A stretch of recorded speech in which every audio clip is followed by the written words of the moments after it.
contagious virus. I want to let you listen to part of conversation. You'll hear from Shari. She's a first grade teacher here in Leon County. So I think that we just have to have conversations, rely on the science, and make decisions that are going to keep our children safe so that we can focus on learning, because that's really why we're all here.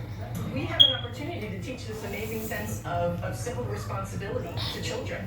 And if everybody's wearing a mask, I can take that off the table and I can focus on the teaching. It's our job to make families feel as comfortable as we possibly can, and do what we can to keep, and just remind them that we're keeping their kids safe to the best of our abilities. Joe and Yasmin, more kids are already getting sick, and now they're heading into the classroom. And of course, we hope that somehow they're able to get an education without experiencing outbreaks in their own schools. Morning, Vaughn Hill, you're reporting from Tallahassee. Vaughn, thank you.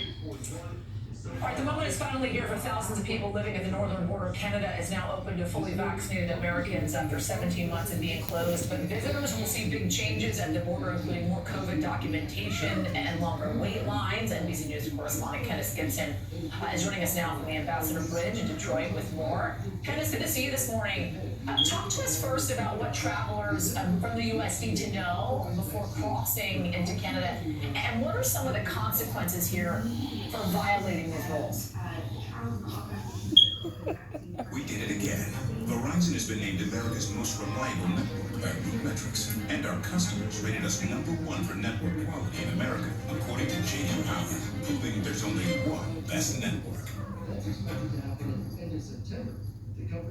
Good to see you again as well. And here, listen, it's a good news. It's a big deal that finally vaccinated Americans will be able to cross over into Canada. But there are a few things that they need to know before they try to hit the road and try to hit the Ambassador Bridge. There are many entry points or port of entry to Canada. First up, you have to be vaccinated 14 days prior to your trip. You also have to have a negative COVID test result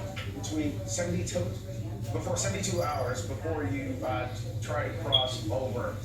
If you try to fake your COVID documentation or your vaccine documentation, you are facing thousands and thousands of dollars of fines. They're making you know that straight up. But the good news is, finally today, since after, I'd say about a year and a half, people will be able to cross the border, and a lot of people have already been starting to do so. We're here at a duty-free shop in Detroit, next to the Ambassador Bridge, and we've already met some people who have loved ones across Canada and said that they wanted to make sure that on day one they make that trip in order to see their loved ones. I'll tell you about the Ambassador Bridge right now. This crossing that you see right there, that is the busiest border crossing in North America from a commercial standpoint. I want to bring in Randy Spader right now, who's the general manager of the Ambassador Bridge.